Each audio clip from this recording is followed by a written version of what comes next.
This podcast is part of the Frederick Podcast Network. Learn more at listenfrederick.com. That's number one. You kind of reset your Painful, tender to the touch. May also same shoulder length, and the other. Hello and welcome back to our Christmas episode of the Real Health Podcast, presented by the Frederick Podcast Network, and can be found on listenfrederick.com, along with all the other platforms and video platforms like YouTube and whatever you enjoy. And I want to know why you were laughing. Because you just seemed so cutely joyful. It's Christmas. It is Christmas. We love the holidays, don't we? We love every day. We are. We're getting ready to go on a trip. Yep. I'm excited. We're going to see Noah's Ark. Yep. Not in Turkey. We're just going to Kentucky. Okay. Okay. Darn. All right. Because Turkey's really close to Syria. Right. And lots of bad stuff's happening in Syria. It's busy over there. We're not going there. No, we'll stay in the United States, where the seed oil is rancid and hot showers may or may not be bad for you. We're going to talk about that today. We have an article on that. We have an article on obesity. Which nobody wants to hear this week as we're getting ready to eat our Christmas dinner. I'm having salmon on Christmas. Nice. I haven't told Cyrus yet. From the wolves. I'm so excited. Some of our favorite people they're so generous to us and making us this amazing smoked salmon that my youngest son is. Are we going to do an exchange with some saffron rice? We are going to do an exchange. I'm going to make If you them missed some last Iranian episode, we talked about saffron, the spice. Mm-hmm. Please watch it. Yeah, it's great stuff. So yes, we make them Iranian food. And we take it over there and they smoke a salmon for us and it's beautiful. I'll take a picture of it and put it on one of our next podcasts. And man, it is just delicious. So I am so excited for that. So we go and exchange on Christmas, like late morning, early afternoon. And yeah, I don't cook on Christmas. Yeah. We usually do Iranian food anyway. We do traditional Thanksgiving. But if you don't feel like traditional Thanksgiving, you want to come have Iranian food with us, you can totally do that. So, step on by the Rashidian You mean traditional homestead. Christmas? Traditional Thanksgiving? Like Thanksgiving food for Christmas? Yes. Got it. Turkey and ham and yeah, and that's what a lot of people do for stuffing. Christmas, but we don't. Right. Come over. Come over. We'll feed you. That's right. So this is the Real Health Podcast with Brandy and Amir. I'm Dr. Amir Rashidian, a chiropractor, and Brandy is the honorary doctor of sorts. We're going to figure out what her doctorate is in. Then we're going to create a certificate. Doctorate in hospitality. A plaque. Ooh, that's a good one. Color commentary. PhD in color commentary. And facial expressions. Probably not appropriately timed. That's a good one. And the Real Health Podcast is where we take the latest information in mainstream media about health and wellness, and we read it, we summarize it, we explain it. We tell you how it, can be applied to your life, what it should mean to you, what you should do about it. And the purpose of all of that is to help you feel better, get stronger, live longer, and feel younger. And we're so excited because we're also a part of the Listen Frederick Podcast Network. That's right. That's right. So please check us out there on listenfrederick.com.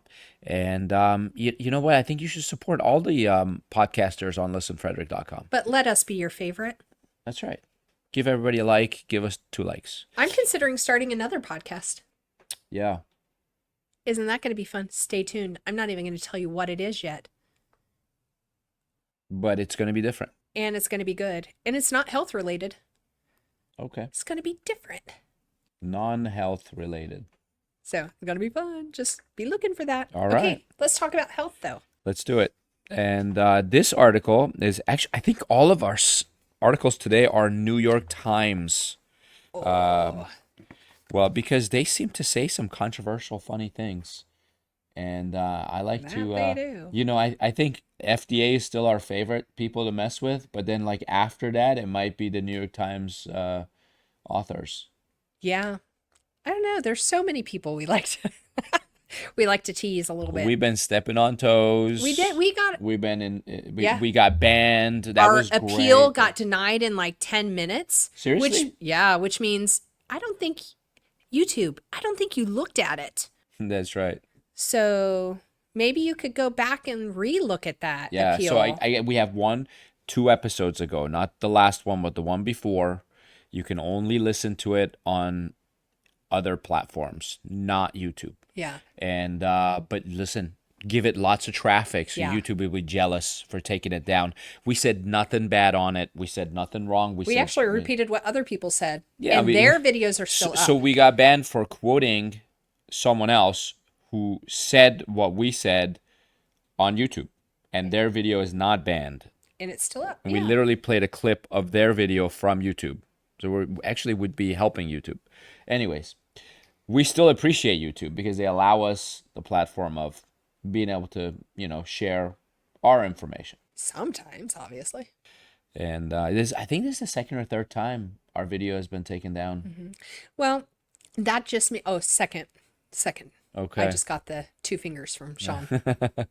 But that just goes to show you, though, that we're talking about things that you need to hear about, because we know, we all know that information is controlled on certain platforms and more so than others. And I feel you have the right to all information, so you can be informed. I don't think any platform should be telling us what we should and shouldn't say if they're opinions. And we're very clear. You should do your research. We always say these are opinions. And if I'm telling you a fact, I'll tell you this is a fact. I'll tell you the citation for it. If I tell you it's an opinion, it's an opinion. It's an opinion. And listen, in this country, we should be educated allowed to opinion. share our opinions. Let's discuss them. Yeah. Talk to me. Tell me I'm wrong. Show me some data that contradicts it. I like to learn. Yeah. There were a couple times I said something that were wrong, and our audience actually corrected me. Yeah, and you then came we back came and- back, yeah. and I said I was wrong, and I corrected it. Yeah. So sure. I can be wrong. I'm okay when I'm wrong. In fact, I'd love to have a discussion with you, not just a one-way conversation. For sure. It's more fun that way. So this article in New York Times, thank you, New York Times, for doing this. It's called 3/4 of U.S. adults are now overweight or obese. Nearly 3/4 of U.S. adults are overweight or obese, according to a sweeping new study.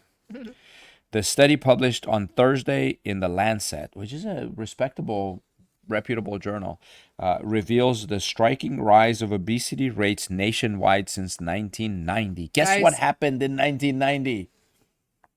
I mean, I know. Do you guys know what happened in 1990? So I checked. When was the first diet soda introduced? Do you know?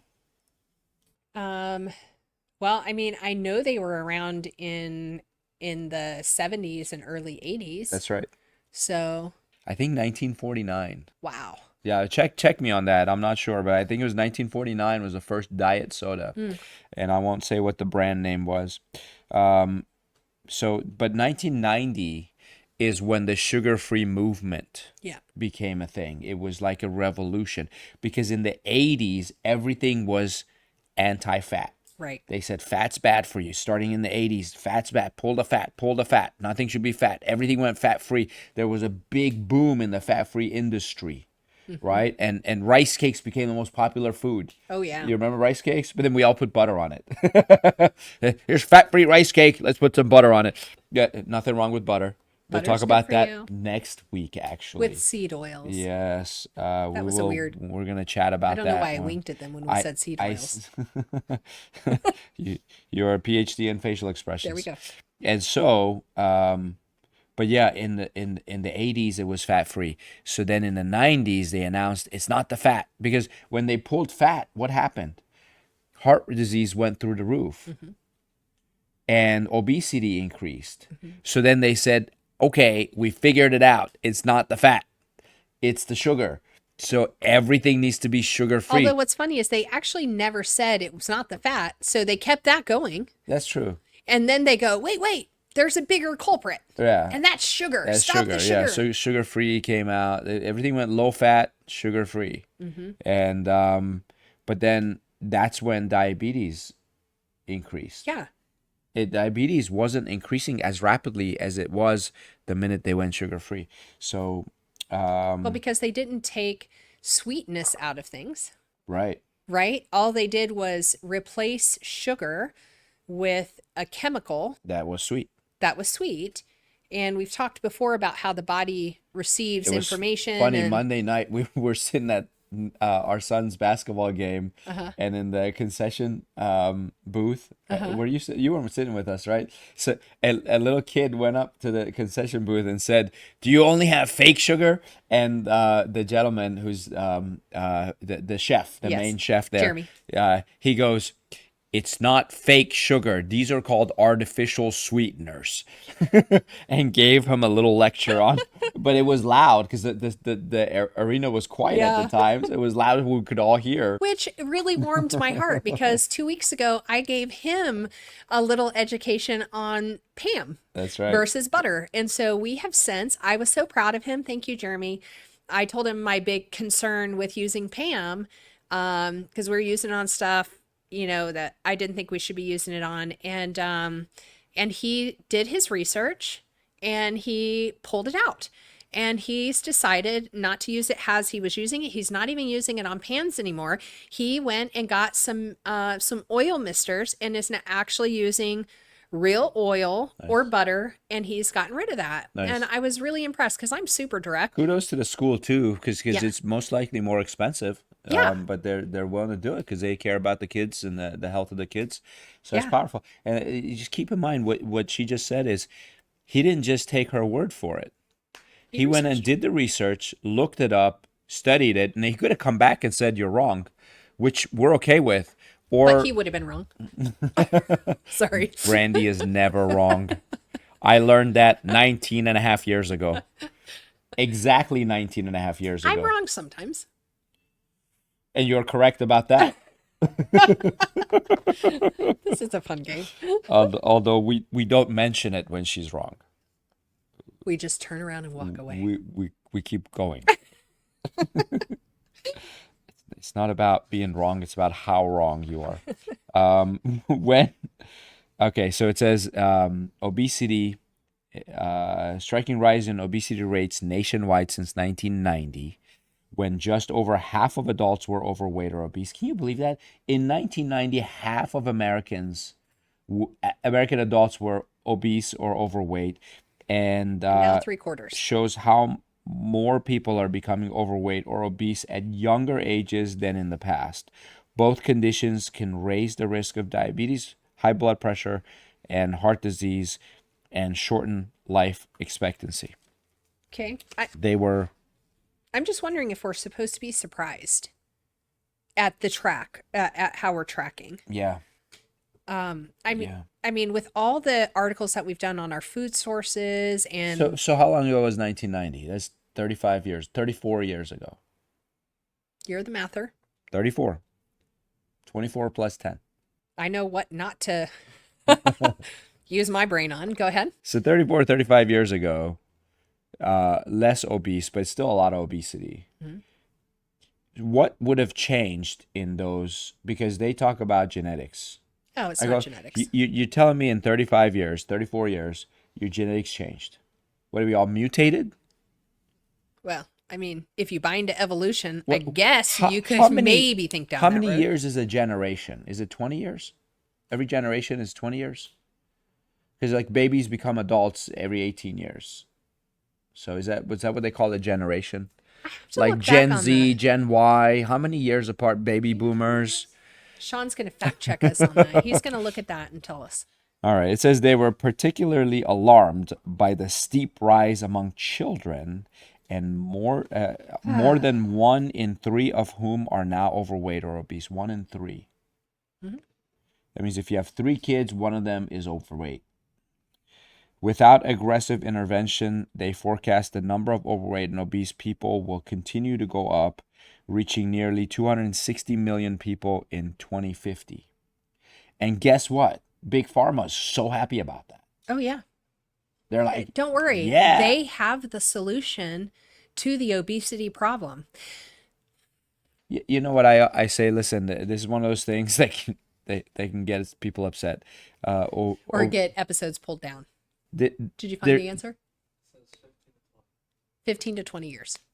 Okay, is there a you generation. go. There you go. So this is like in 2 generations, you're telling me that our genetics radically changed.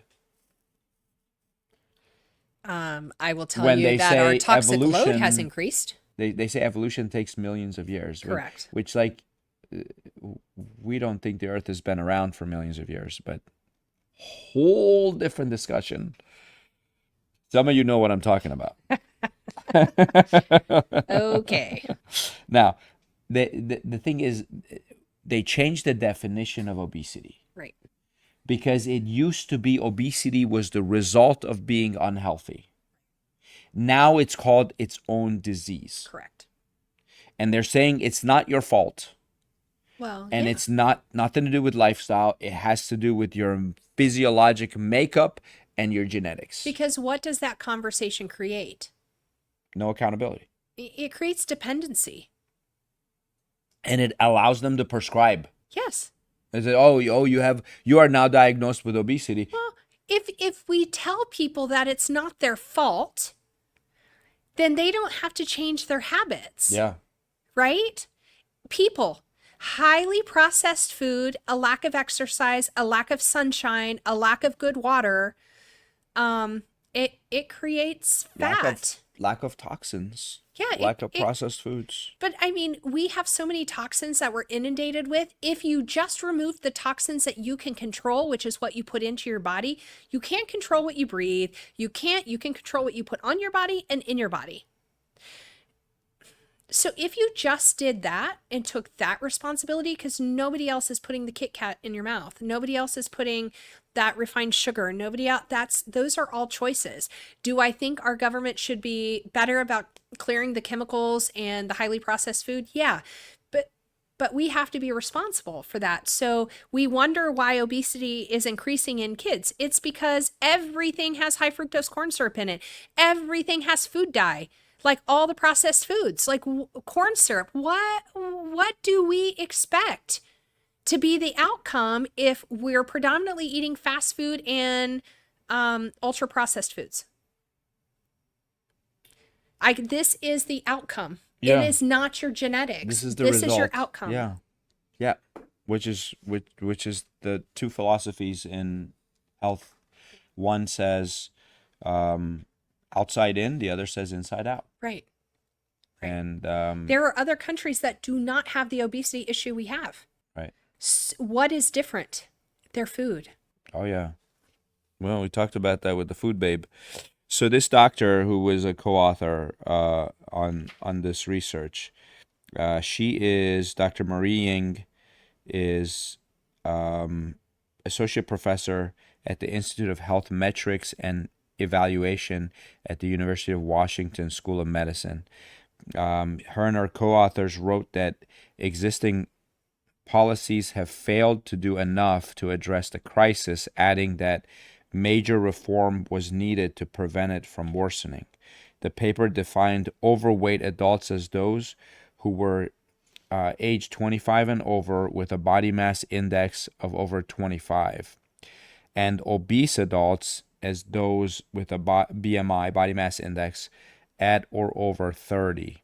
The authors acknowledged that BMI is an imperfect measure that may not capture variations in body structure across the population, but from a scientific perspective, experts said BMI is correlated with other measures of body fat and is a practical tool for studying it at a population level.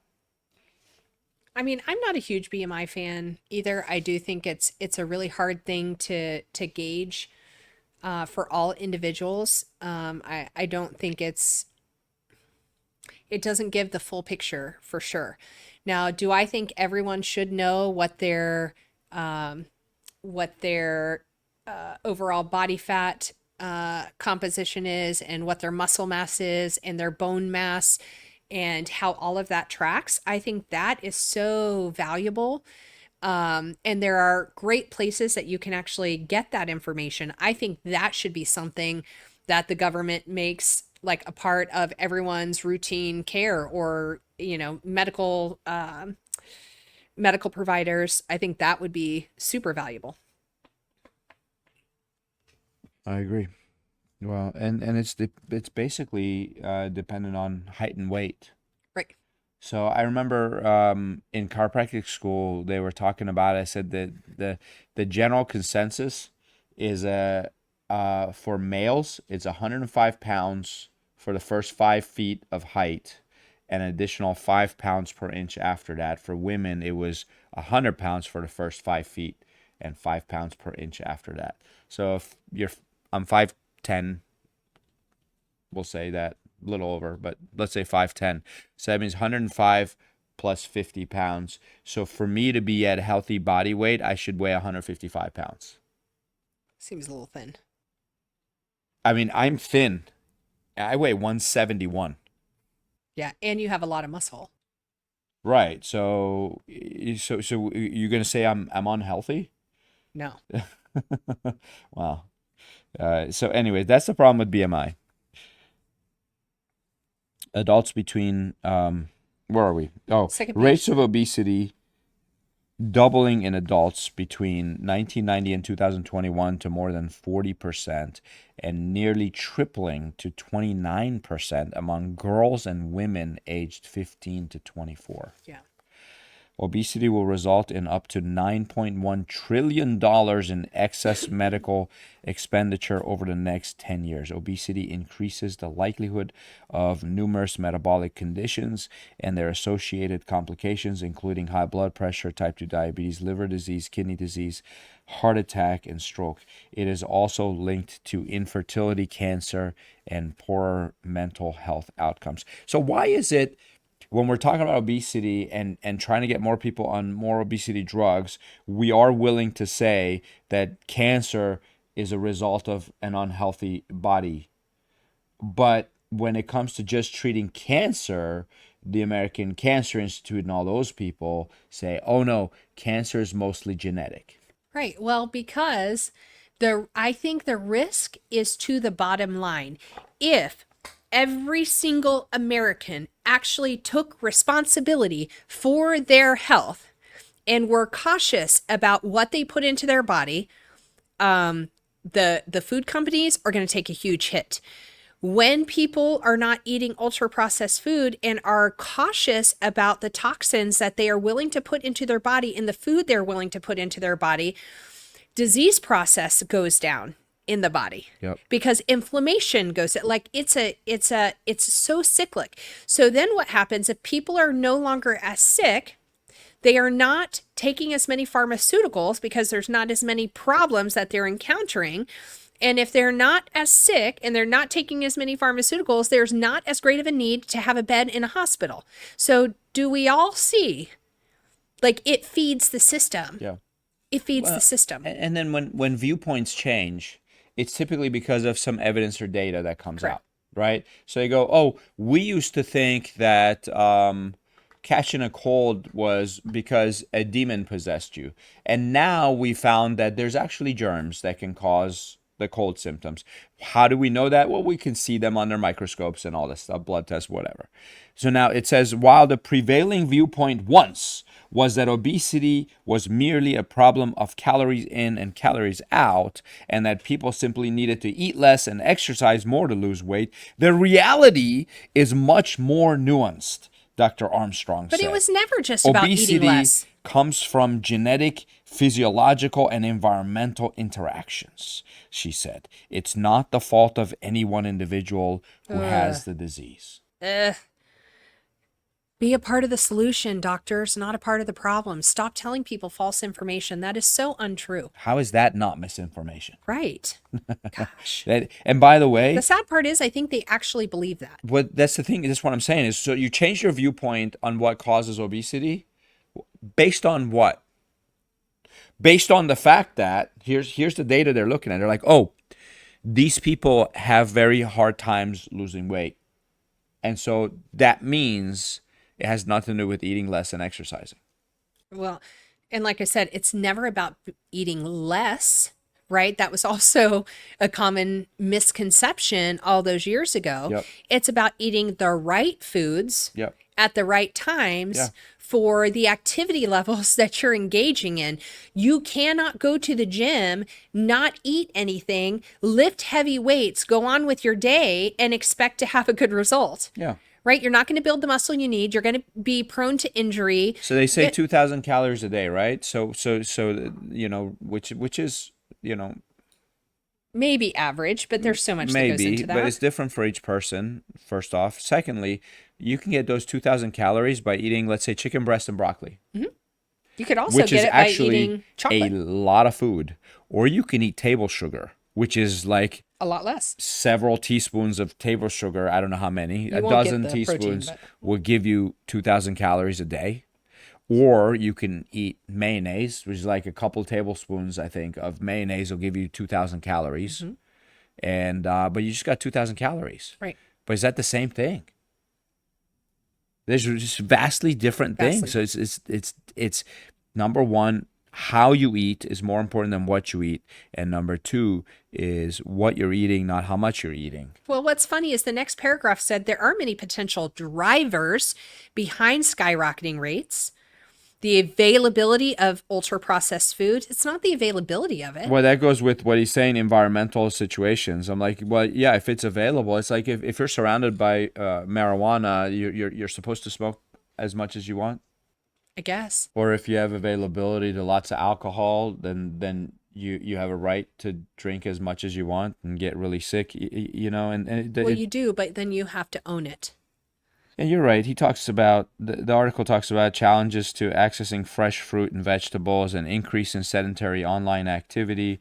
More research is needed to understand the potential effect. We don't need more research on this, silly people. It says more research is needed to understand the potential effect of environmental factors like exposure to microplastics that may be disrupting the microbiome.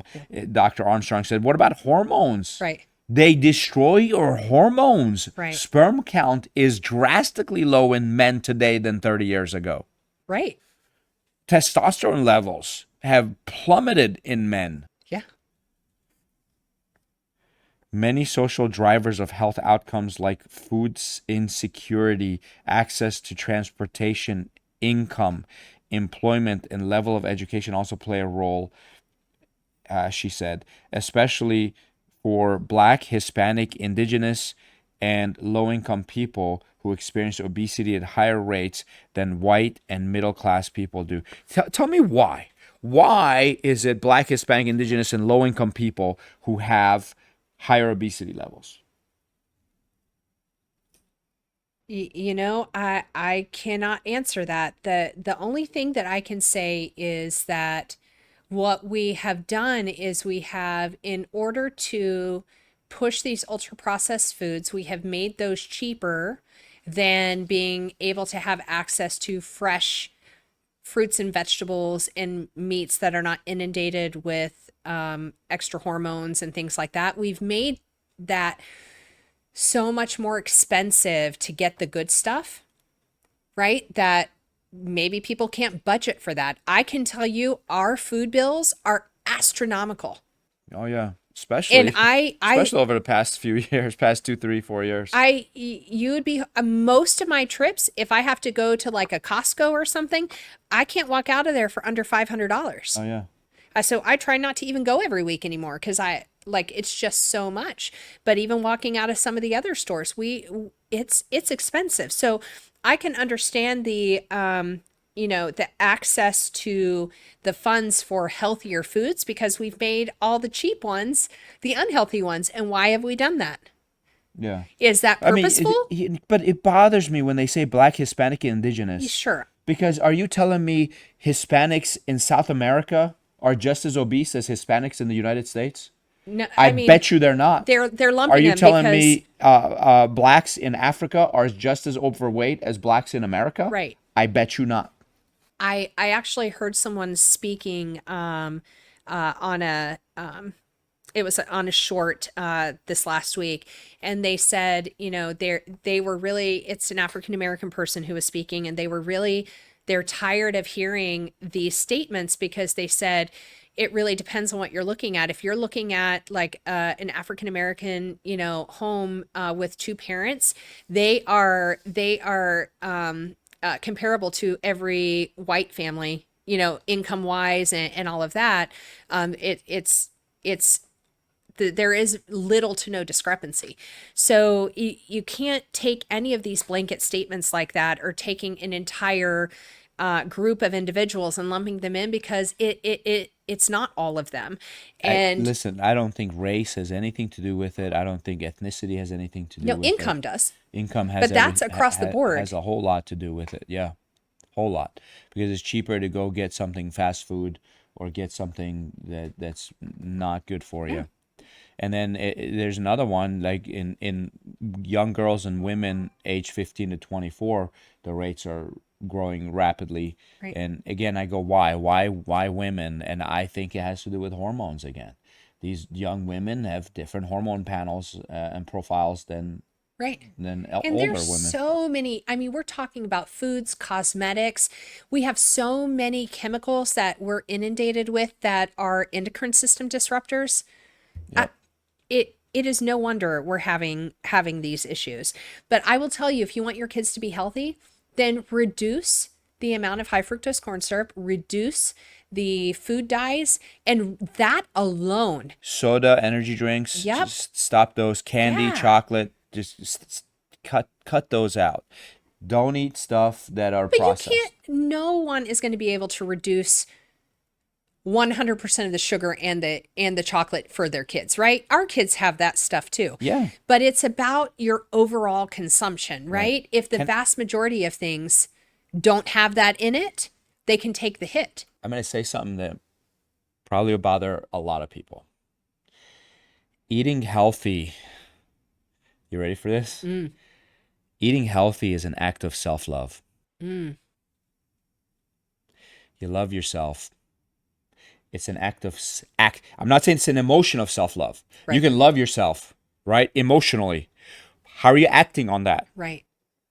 It's a byproduct. When you take care of what goes in your body, you act on that. Just like taking care of your children is an act of parental love. Right. Taking care of you is an act of self-love. How much are you worth? What is your self-worth? Right? And what's the opposite? When you intentionally put things in your mouth on a consistent, regular basis that you know is bad for you, is that an act of self-love, or is it the exact opposite? I don't want to say that online because it's a bad word. Right. But it's you not being good to yourself intentionally. Yeah. It's abuse. Yeah. Self-abuse. Yeah. You know what? I had never thought about it that way, but you're right. It is. And if you struggle with putting importance enough in yourself to do that, if you struggle with that, then ask your family how important you are to them and try to grow your self-worth from that. Because you still need your own self-worth in order to take care of yourself.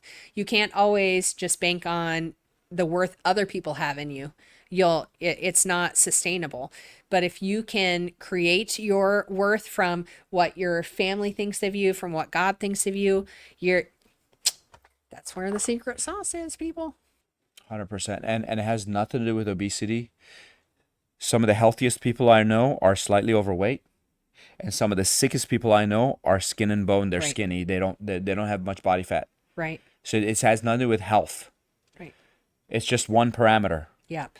Someone who's overweight doesn't mean they're not healthy, and someone who's thin doesn't mean they're extremely healthy. One of many parameters. Absolutely. And this article talks about like access to drugs, the GLP-1 drugs, like Wegovy, Zepbound, are promising, it says, but their long-term effects have not yet been studied. Right. In order to have a public health impact, these drugs will need to be widely accessible. A tall order given are expensive, how expensive they are. You know what? I'm going to skip to the next article real quick because It's just about that. it's the same thing. This one, also New York Times. Obesity drugs would be covered by Medicare and Medicaid under Biden proposal.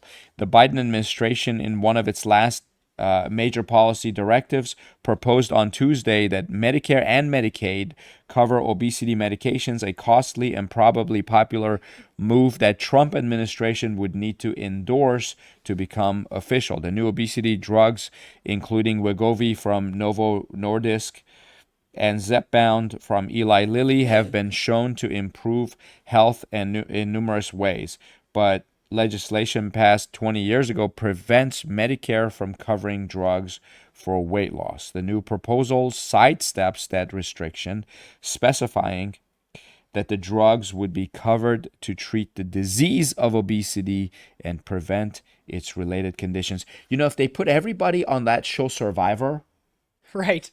Or Naked and Afraid. there you go. You ever see anybody on Survivor not lose weight? Oh, they lose weight. The ones that stay on, not the one that gets kicked out the first day, but Right. you know, the one that lasts like 30, 40 days. Even the Naked and Afraid. Everybody loses weight on that I haven't one. watched that one. That was awesome. I I don't watched look- that the entire time I was nursing I don't our look number at 3. naked people who are afraid. Yeah, they had like loincloths on. Okay, good. I don't They look at made naked them. people who are not afraid either. I just That would have been one of my things I brought with me was clothing. I'll just be the afraid. The Center for Medicaid and Medicare Services estimates that around 3.4 million more patients in Medicare would become eligible for obesity drugs, and around 4 million patients in Medicaid would gain coverage, costing the programs billions of dollars. Medicare mostly covers Americans 65 and older. Medicaid mostly covers poor and disabled Americans. The article talks about how it's going to add, I don't know, $1 trillion of expenses if it approves. I would love to know what the cost of those drugs are to the insurance company on a monthly basis. Because here's what I would love somebody to give a proposal that says, why don't we give them make sure that weekly they have the foods that would be healthy for them, and then give them a membership to a gym and a trainer to help teach them lifestyle things. Let's give them a nutritionist. What was that show to when the teach guy them. would go live with them for 3 months and then Yeah. follow them for a year? It was like Radical Transformations or Extreme Makeover or something. Yeah, it was one of those. It was really good. What was his name? The original Extreme Makeover was plastic surgery. Yeah, but no, this one was all weight loss, and he would move in with them and like train them for like 3 months, teach them how to Yeah. eat. It's like it was an immersion, Yeah. which is really what most people need, because most people have a hard time changing their habits. The habits are what got them there. And so to make that radical transformation is hard. Sometimes you need somebody to move in with you and do life with you. They would actually go off site for 2 weeks with him, and then he would come back home That's and move in right. with them. Yeah, That was really fun to watch. that was a good show. So it says Robert F. Kennedy Jr. Has suggested that obesity should be tackled through healthy eating, not drugs. He said if we just gave good food 3 meals a day to every man, woman, and child in our country, we could solve the obesity and diabetes epidemic overnight. Now, Dr. Mehmet Oz, is Trump's choice to lead CMS, the Center for Medicare and Medicaid Services, has been more enthusiastic. He featured patients who took the drugs on his old television show, Dr. Oz's portfolio would include Medicare and Medicaid policy, but he would report to Mr. Kennedy. Bernie Sanders, the chairman of the Senate Health, Education, Labor, and Pensions Committee, whose office has been investigating the high cost of obesity drugs, also expressed concern about the cost of policy. Unless Medicare demands that Novo Nordisk and Eli Lilly substantially reduce the prices for these anti-obesity drugs, Medicare premiums for all seniors would skyrocket. That was a statement from Bernie Sanders. Anyways, I don't think we need to read the rest. I am against this. It says $2.1 trillion is what it's going to cost. I mean, healthcare is already so expensive as it is. Healthcare is higher than our defense budget. It's higher than most things. And Yet we're still the sickest. And now, and all we've ever focused on is how do we get more drugs in the hands of more people. And And now get the we're doing insurance it companies to pay even for more. it. And every time we do that, cost goes up and health goes down. I mean, has this ever helped in the past? You look at the history of the United States of America. When we make a policy to get more drugs into the hands of more people, we get less healthy and cost goes up. Now, here's somebody who says, if you eat less, costs go down. Grocery bill goes down. Right. Gosh. All right. I'm going to summarize the next article and I won't read it. Okay. Is that okay? Sounds good. This one is it says, do people in blue zones actually live longer? And so, We talked about blue zones Dr. several times. Buettner wrote the book and articles on it and so on. And these are areas where everybody exercises and eats natural, healthy foods, and they all live to be over 100 years old. And this other guy showed up, a doctor named something, said that the data is false because in these areas of the world, there's no birth certificates, and when people die, no one reports their death, so it looks like they lived to be 100, but they really didn't. They died at 60 or whatever. And anyways, there's a big dispute going on, and there were rebuttals that were written to that doctor saying that is not true. We did our research. We actually looked at actual birth certificates. And by the way, the guy who reported on it, he's a reporter. He's not a doctor. He's not a researcher. His name is Mr. Buettner. Exactly. And so he's just somebody, and I'm not discounting reporters. I mean, journalists can be great, but I mean, you can't look at a story and then call yourself an expert. So I you agree. gotta really dive in. Dr. Newman is the gentleman that came out and said, "Oh, it's not about." But it makes sense because if they're trying to condition people to believe that living healthy is not good, and it's a scam that people eat healthy and exercise, live longer, what's their agenda? Right. Notice one is a doctor, the other is not a doctor, is a reporter. Right. I trust a reporter a little more. Anyways, that's me because he's going based on more evidence. So I like the blue zones. One last thing is, are hot showers bad for your skin and hair? And the answer was yes. What? So we're done with that article. But it says that it takes off the oily layer of skin. It can dry your skin in the long run. Your showers should only be 5 to 10 minutes long. It shouldn't be too hot. It should be lukewarm. And if you take a hot shower every day, it can be bad for you. It can dry your hair and dry your skin. And if you naturally have more oily skin, you can take more hot showers. If you have naturally dry skin, you really shouldn't take too many hot showers. That's basically what it said. It wasn't anything earth-shattering. A lot of dermatologists talked about it. They did talk about shampoos and soaps and so on. And one thing they said I didn't like here, it says, remember to moisturize your skin while it's still damp after bathing. So I'm okay with that. But Dr. Barbosa said, opt for ointments or creams, which often do a better job of moisturizing than lotions, and look for hydrating ingredients on the label, such as ceramides, glycerin, and petroleum jelly. Okay. Ah. So let's not listen to them because petroleum is a byproduct. Oh my goodness. We're not supposed to have that on our skin. No. So, he's wrong. Don't listen. She Or is it she's she? wrong. I don't know. Anyways, this doctor is wrong. Dr. Barbosa. Sorry, Dr. Barbosa. Yeah, Incorrect. I'm a fan of moisturizing your skin, but not with that. Why don't you use some coconut oil or something? Yeah. Yeah, it'll seal in the moisture. Coconut oil. My new favorite thing is what? What oil? Castor oil. Castor oil, people. I am loving castor oil. It's helping us with our joint pain. Oh yeah, man, that stuff has been so I know we great. look really young and we look like we shouldn't have any joint pain whatsoever. But we're human. But yeah, and we work out very hard. Yeah. Lifting weights and so on. So castor oil has been very helpful. So Yeah. so speaking of castor oil, next I think we should lead with this one. Seed oils. This is called, the article is called, Are Seed Oils Actually Bad for You? The article says no, and we adamantly disagree. Yes. And we're going to tell you why. So please tune in. We appreciate you. Again, remember, we are presented by the Frederick Podcast Network, found on listenfrederick.com. Go enjoy all the podcasts there. All our episodes are there now. Each one will be getting added shortly. And anyways, please like, subscribe, and share. And let's get the information out there. Yeah, and most of all, this week, spend some fantastic time with family, laughing, enjoying, making memories, and have a very Merry Christmas. Merry Christmas. This podcast is part of the Frederick Podcast Network. Learn more at listenfrederick.com.